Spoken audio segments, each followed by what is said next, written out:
datanglah surat dari gubernur namanya Abu Musa al-Asy'ari.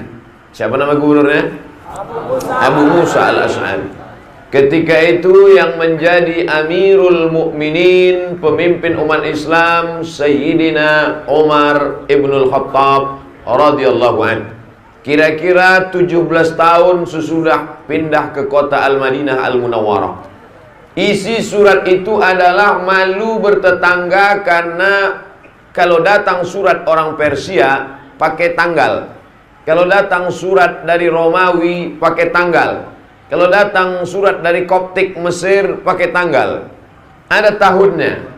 Sedangkan orang Islam waktu itu ada bulan Muharram, Safar, Rabiul Awal, Rabiul Akhir, Jumadil Awal, Jumadil Akhir, Rajab, Sya'ban, tapi tak ada tahunnya.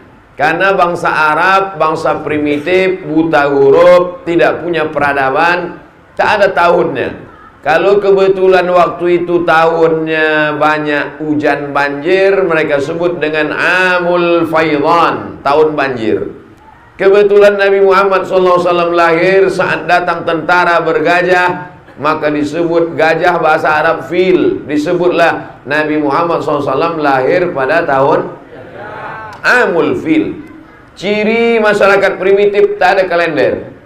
Masyarakatnya huwallazi ba'atsa fil ummiyina rasulan. Allah yang sudah mengutus kepada kaum yang buta huruf rasul, seorang nabi utusan Allah. Minhum, dia pun juga tak bisa tulis baca. Ada beberapa orang yang dapat menulis baca, itulah yang disusun dalam Kutabul Wahyi, panitia penulis wahyu. Akhirnya berkumpullah para sahabat, dikumpulkan oleh Sayyidina Umar ibnul Khattab. Agendanya bagaimana cara menetapkan kalender Islam. Masing-masing sahabat silakan memberikan pendapat. Kata sahabat yang pertama, wahai Sayyidina Umar, ya, bagaimana kalau kalender Islam itu kita mulai sejak turunnya wahyu? Turun wahyu itu dibuat tahun 1. Sahabat yang lain tak setuju. Kenapa? Karena wahyu turun, tapi tetap yang minum khamar tetap minum khamar, yang berzina tetap berzina, yang berjudi tetap berjudi. Tak ada perubahan. Maka momentum turunnya wahyu tidak layak untuk dijadikan sebagai tahun 1 Islam. Ada pendapat yang lain? Ada. Apa pendapatnya? Menurut saya, kata sahabat, bagaimana kalau tahun 1 Islam itu ditetapkan sejak lahirnya Nabi Muhammad SAW? Tapi pendapat ini pun ditolak, karena waktu Nabi lahir tak ada perubahan. Orang tetap minum khamar, orang tetap mabuk, orang tetap berjudi, orang tetap menyembah Lata, Uzza, Manat, Hubal, Jibti, Taghut, Naham. Tak ada perubahan. Maka tahun 1 dihitung dari lahirnya Nabi tidak diterima. Ada pendapat lain? Ada. Pendapat yang ketiga, bagaimana kalau tahun 1 Islam dimulai sejak Nabi meninggal dunia? Meninggal Nabi hari Senin, langsung dijadikan sebagai tahun 1. Ini pun juga tidak disetujui oleh sahabat, musyawarah mereka. Dan kita bersyukur pada Allah tidak disetujui tahun Nabi meninggal itu sebagai tahun 1. Bayangkan kalau Nabi meninggal dijadikan sebagai tahun 1, maka setiap menyambut tahun baru menangis sajalah kerja kita. Nama tahunnya bukan tahun hijrah, tapi tahun takziah, karena meninggal. Lahir Nabi tidak dijadikan tahun 1. Turun wahyu tidak dijadikan sebagai tahun 1. Nabi meninggal tidak dijadikan tahun 1. Lalu kemudian datanglah Sayyidina Ali. Dua pendapat. Pendapat pertama mengatakan Sayyidina Ali yang memberikan pendapat ini disetujui oleh Umar. Pendapat yang kedua mengatakan ini pendapat Sayyidina Umar. Andai dua-duanya kita terima tak jadi masalah, tak ada kaitan dengan akidah. Maka diucapkan dalam pendapat yang keempat ini, al-hijratu tufarriqu bainal haqqi wal batil. Yang memisahkan antara yang hak dengan yang batil adalah hijrah.